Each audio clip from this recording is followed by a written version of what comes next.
Boa tarde a todos. Pelo que eu estou sabendo, eu posso fazer até as 8 horas da noite a palestra para depois a gente começar a comer, tá? Mas eu prometo para as 7h30. Hoje eu escolhi o capítulo 8, Bem-aventurados os que têm puro coração. É um dos capítulos mais bonitos do Evangelho segundo o Espiritismo e nos traz uma proposta de Jesus que muitas vezes nós não paramos para pensar. Inicialmente ele coloca a comparação de deixar vir a mim as criancinhas. E as criancinhas nos faz lembrar de um exemplo de uma das crianças que Jesus encontrou nessa passagem.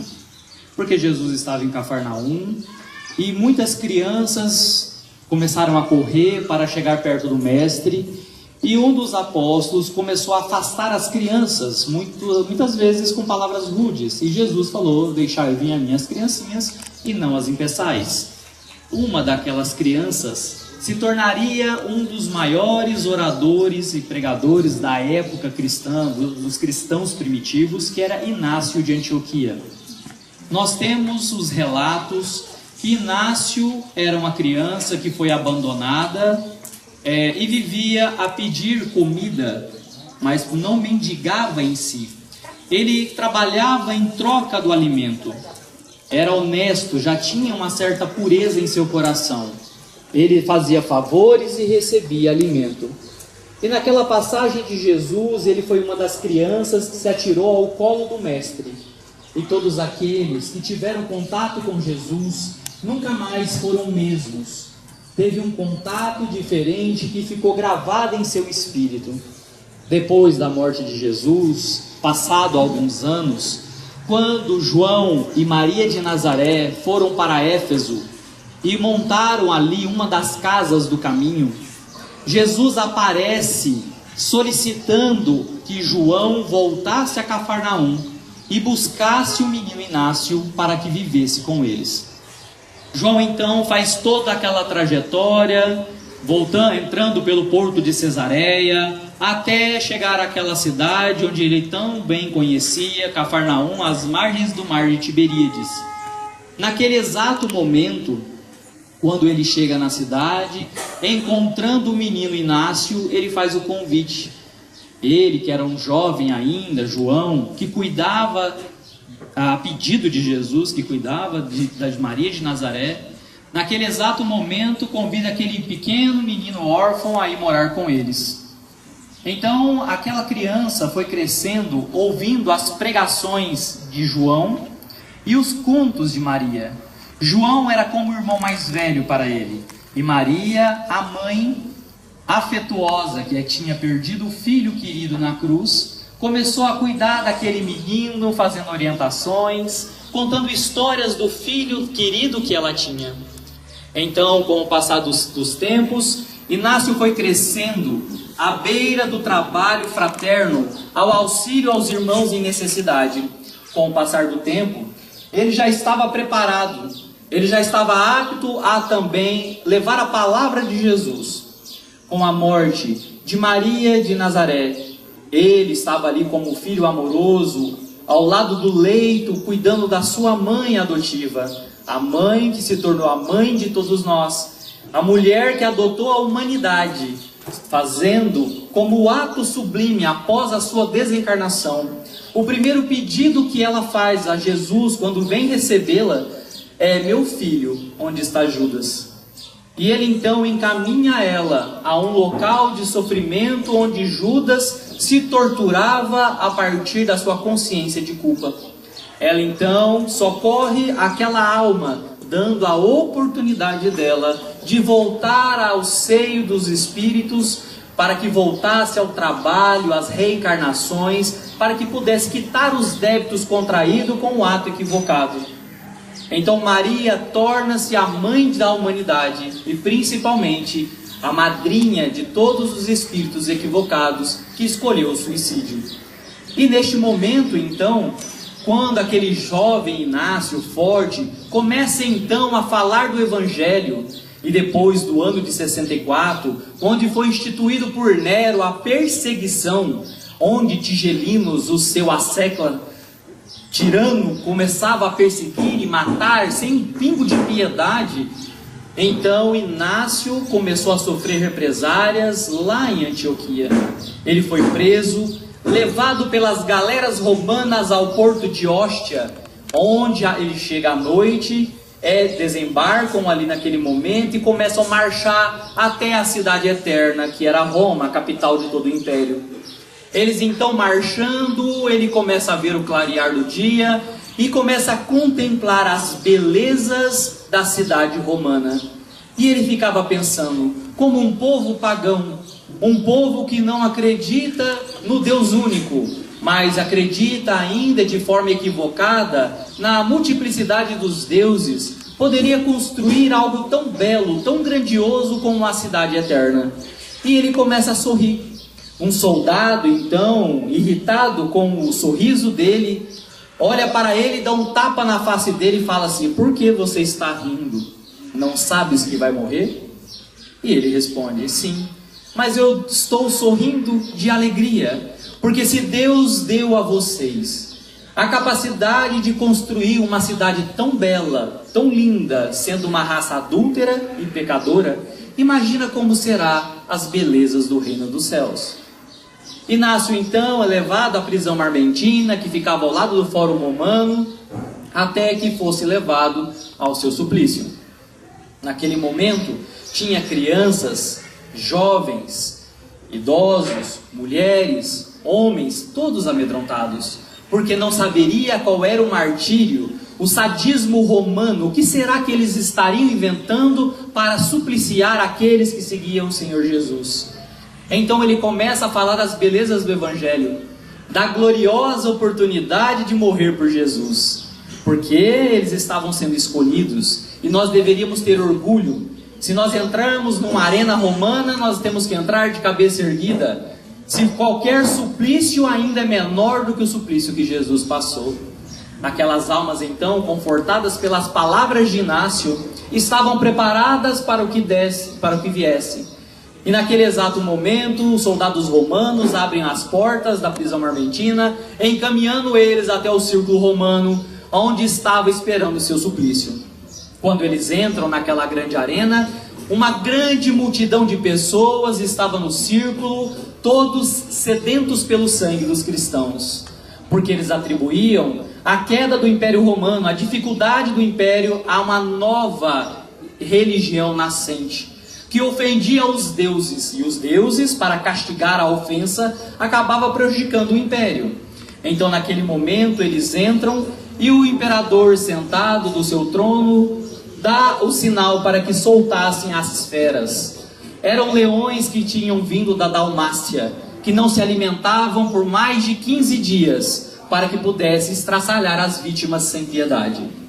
Soltando os leões, o desespero de alguns, a fé de outros, alguns se ajoelhavam com um pedaço de cruz nas mãos, em símbolo, ao símbolo daquele que foi supliciado numa cruz, que eles estavam ali com fé, entregando seus corpos ao martírio, porque sabia que suas almas sairiam dali redivivas.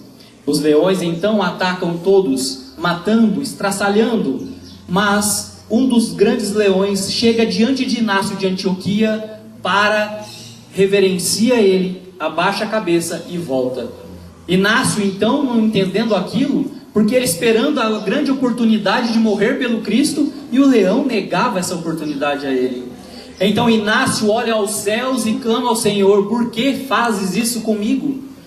Não sou eu digno de morrer por ti? Os nossos irmãos morreram todos e o Senhor me tira essa oportunidade? E aí uma voz vinda do alto fala, e onde só ele poderia escutar, fala: Inácio, Inácio, morrer hoje seria muito fácil para ti. Eu reservo a morte de todos os dias. Não morrerás hoje, mas a cada dia morrerás. Sairás daqui e nunca falarás o que aconteceu nesta arena a ninguém.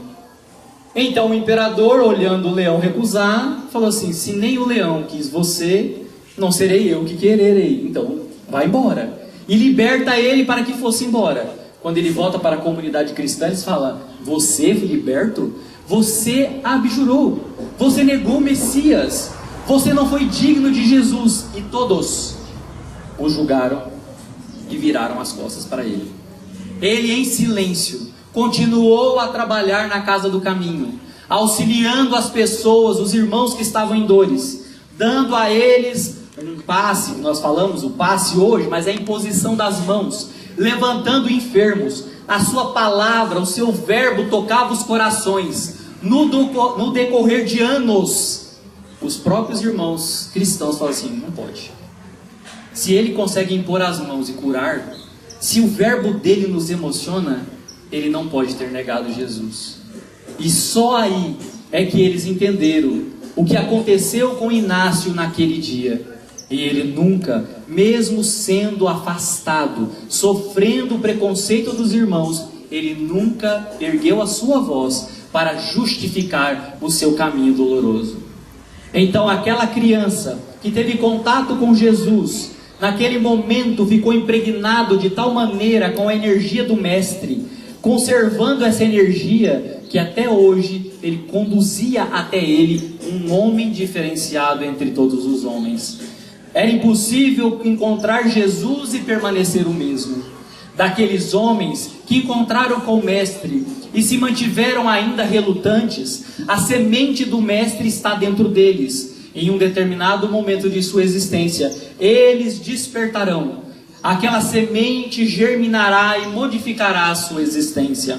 Então deixar vir a minhas criancinhas. Mas nós espíritas sabemos que, pela imortalidade da alma, a criança de hoje não é simplesmente uma criança. Ela está criança, não é criança. Ela está em uma fase de desenvolvimento do espírito, onde aquele espírito pode ser por muitas vezes mais vivido ou mais devedor do que o próprio espírito dos pais.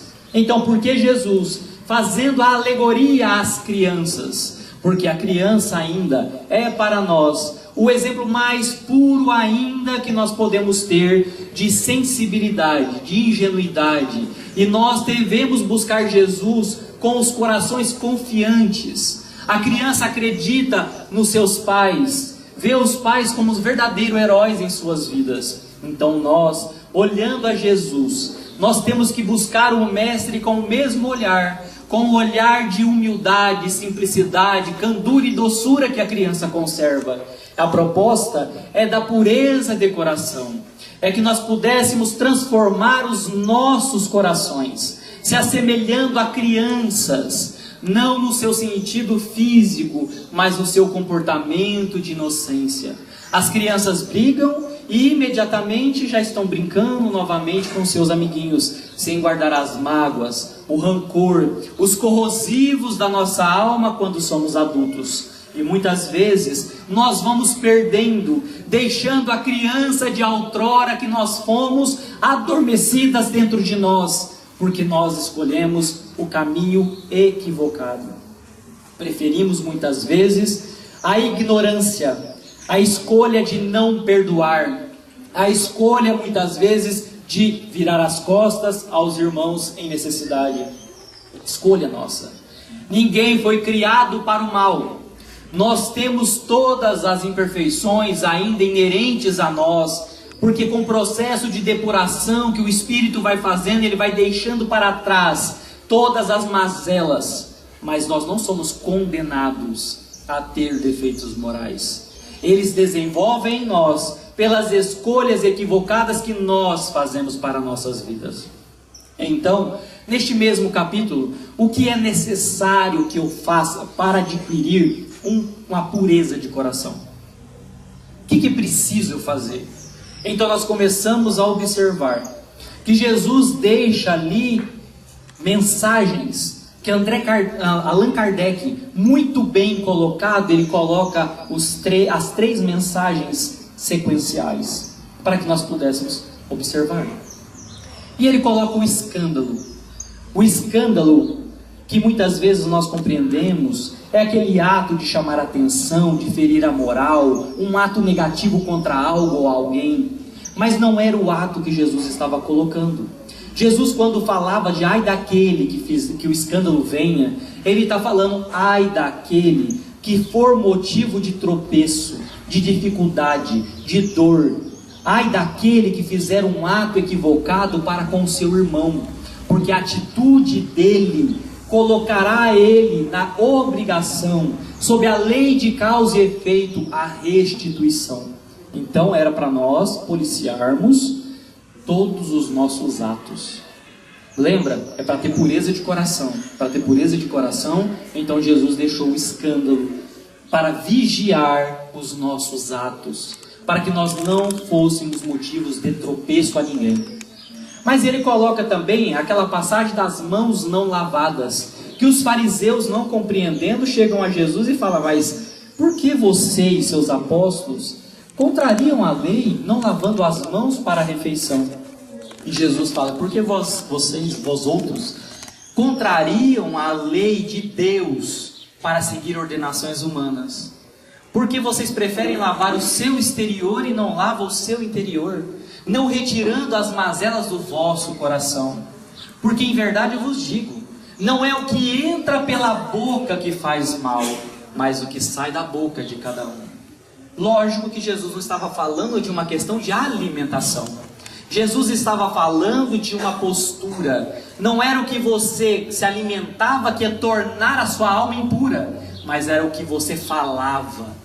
Então, mais um ato que nós temos que pensar para ter pureza de coração: o que nós falamos. E como muitas vezes nós somos cruéis no que nós falamos. Quantas vezes nós escolhemos as palavras certas para ferir as pessoas. Por que que nós temos um sadismo de atacar as pessoas nos pontos fracos que elas têm? Para mostrar que somos mais ignorantes que ela e mostrar que nós estamos num processo de retrocesso de evolução. Porque até a vinda de Jesus, o forte era aquele que vingava, o fraco era aquele que perdoava. Então, para ser forte eu tinha que vingar, ou fazer a pessoa passar pelo mesmo ou por coisa pior. E Jesus vem. Então nos ensina que o forte é aquele que perdoa. Porque tem que ser muito forte diante de uma ofensa. Perdoar, relevar, calar, não revidar. Esse sim é o forte.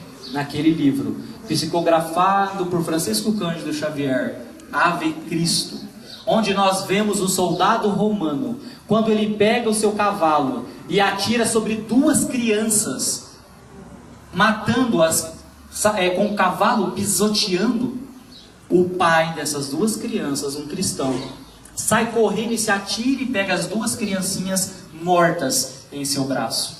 Naquele exato momento ele ergue os olhos ao alto e faz uma oração. Pelas crianças que morreram? Não.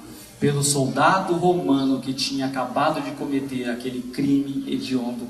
Porque ele sabia que nas próximas encarnações, o soldado, na lei de causa e efeito, teria que resgatar, ou muitas vezes naquela mesma encarnação. Jesus então mostrou que a força era simplesmente escondida na suposta fraqueza. Porque precisa ser muito forte para vencer a si mesmo. Não precisa de muita força para derrotar um adversário exterior, mas precisa de força hercúlea para trabalhar dentro de si, para remover as montanhas de imperfeições que nós acumulamos por escolhas nossas. Nós nascemos com uma certa pureza nos nossos corações, mas no passar dos tempos nós fomos nos endurecendo.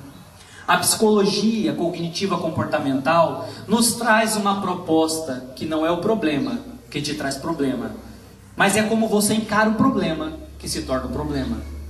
Duas crianças órfãos, uma adotada, olha para os pais com devoção.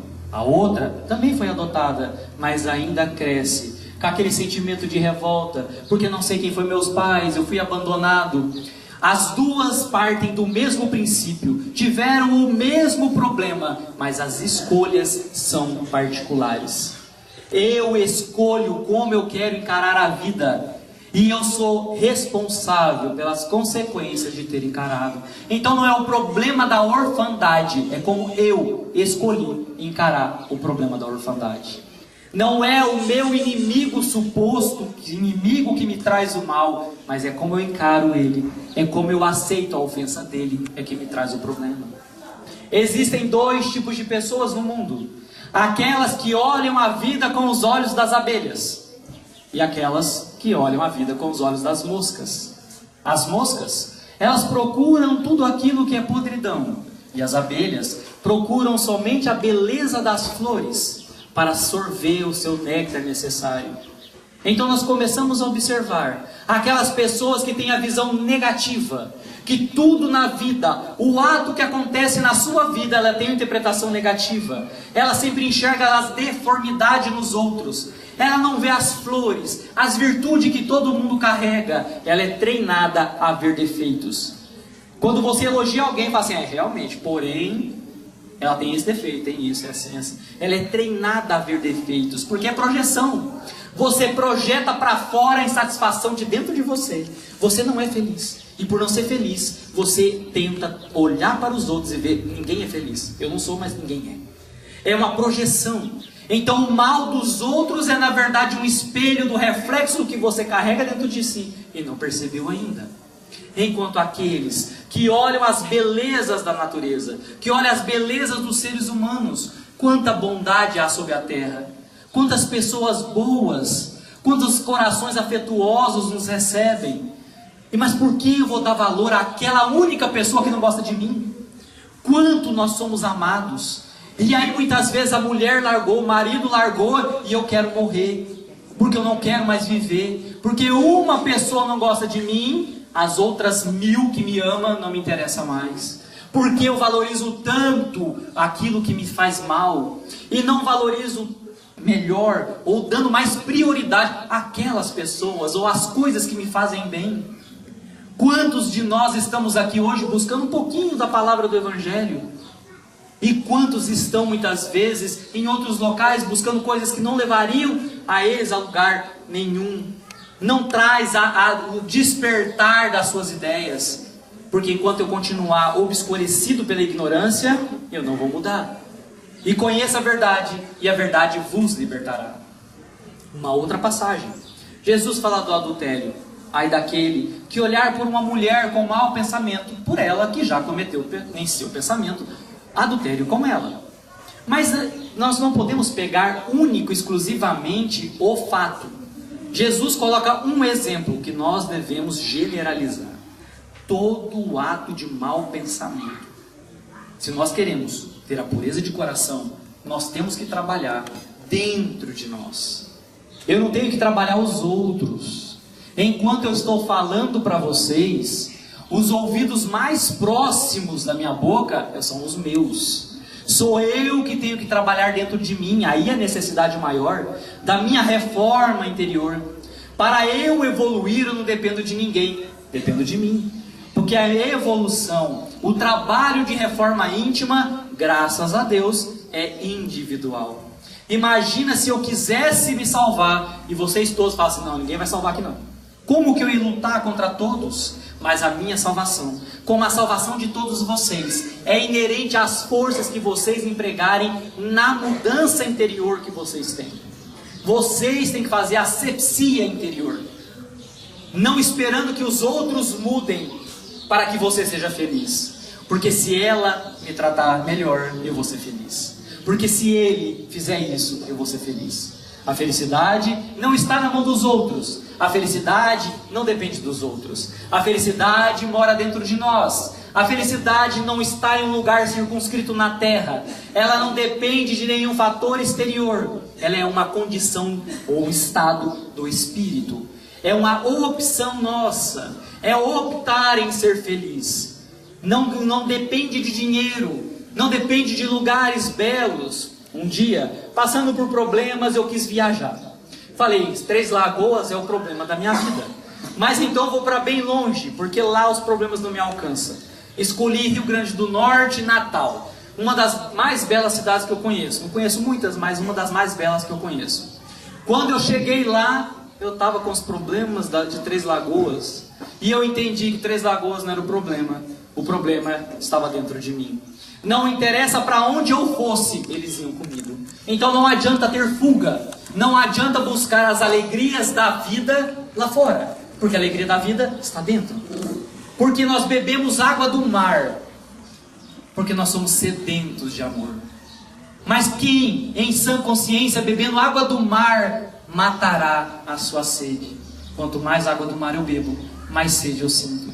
Então, quanto mais eu busco ser feliz, buscando os outros para me trazer felicidade, eu só encontro decepção. Não, essa não serve. Essa não é a mulher da minha vida. Eu achei que era, mas não é. Então é aquela outra. Não, mas aquela não é, mas aquela outra será. E a gente vive no desespero de buscar nos outros a nossa felicidade. Nós vivemos no desespero de buscar, porque se eu trabalhar, tiver um carrão, tiver uma casa boa, aí eu serei feliz. E você ganha a casa, você tem um carro, você tem, e continua infeliz. Mas aí você vai partir para outra situação, porque a busca do ser humano pela felicidade, nós somos programados para ser felizes. Mas nós não somos programados para encontrar a felicidade, porque se fôssemos programados para encontrar a felicidade, éramos robô. E não somos. Então a escolha para buscar a felicidade é o livre-arbítrio. Então todo aquele que busca a felicidade nas coisas materiais, aquele que busca a felicidade nas outras pessoas, não será feliz. Terá momentos de ilusão que não serão realidade, que não acalentará o seu coração, e você continuará sedento de amor.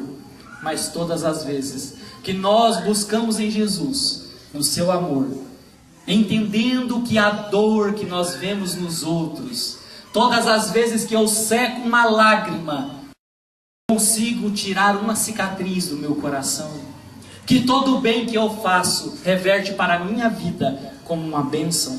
Eu começo então a beber da água do amor, a água que consegue satisfazer o meu espírito sedento. E Jesus é a água vida, a água viva. Quem dele beber nunca mais sentirá sede. Porque ele fala, eu sou a água viva. E por que água é essa? Que água seria ele? Porque este homem há quase 2000 anos ainda mexe com os nossos corações. Porque este homem ainda consegue revolucionar a nossa vida, nos fazendo progredir, nos fazendo nos enfrentar a nós mesmos para destruir as nossas mazelas.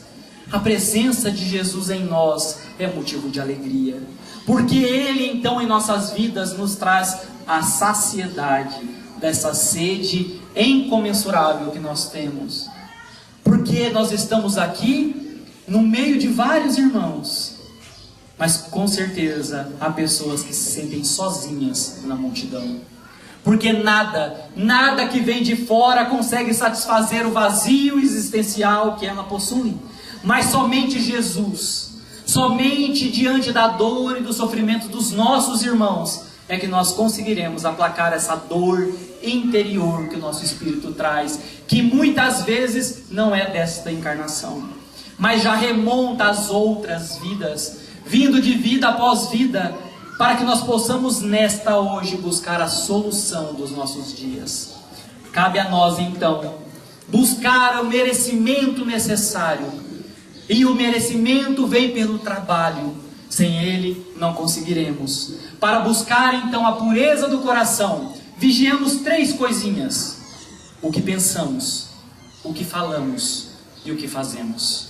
Se conseguirmos policiar e melhorar os nossos pensamentos, o que nós falamos e o que nós fazemos, nós estaremos a caminho de encontrar com Jesus, a buscar a saciedade para as nossas almas.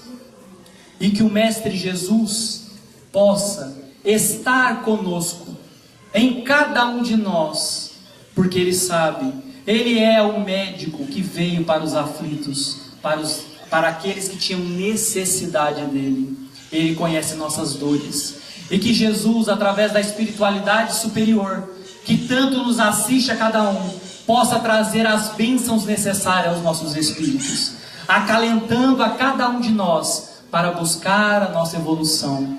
Que Jesus esteja conosco, nos auxiliando, hoje, agora e sempre. Muito obrigado pela oportunidade.